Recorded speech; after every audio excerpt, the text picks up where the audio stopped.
Welcome to Take 5, your 5-minute inspirational message from Solid Rock Drogheda.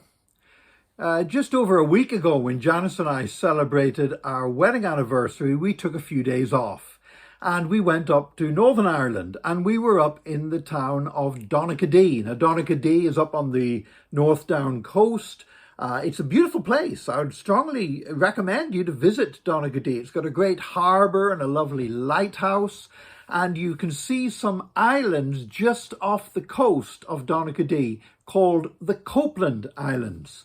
And actually, when I was a child, because my stepmother comes originally from Donaghadee, and we had a great uncle, our Uncle Billy, who owned a cottage on the Copeland Islands.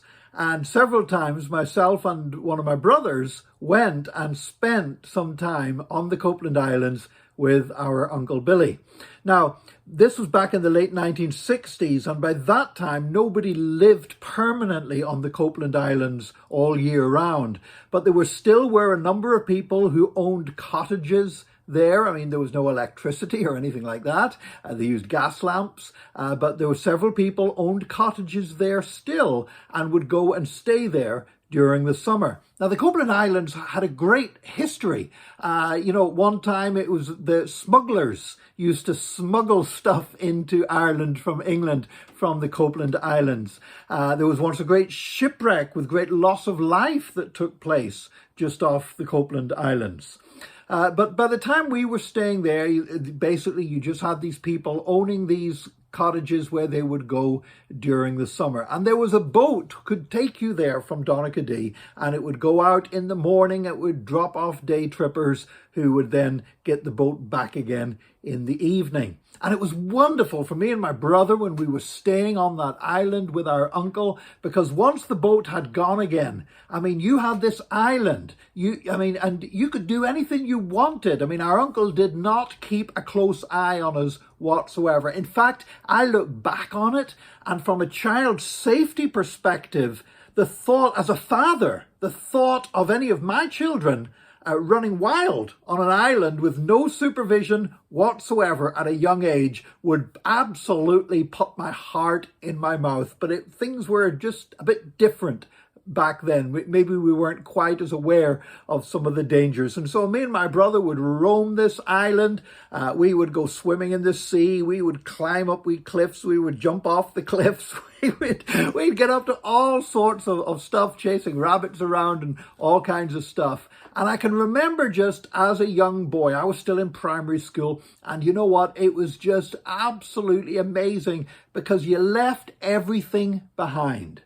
All of your cares, all of your troubles, all of your heartaches, you left them behind.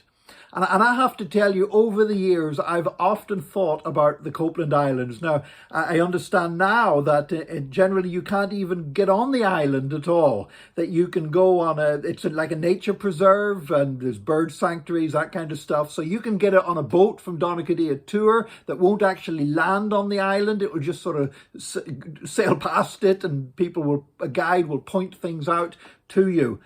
But I have to say, in my mind's eye, I've gone back to that place many times, just as a reminder, as a place that I had where I could leave all my troubles behind as a young boy, all the heartache, all the stuff that was going on and the turmoil, and just leave it all behind for a little while. Do you know, we all need that in our lives. We need a place where we can go when everything gets too crowded and everything gets too much of us, and we can just leave it all behind.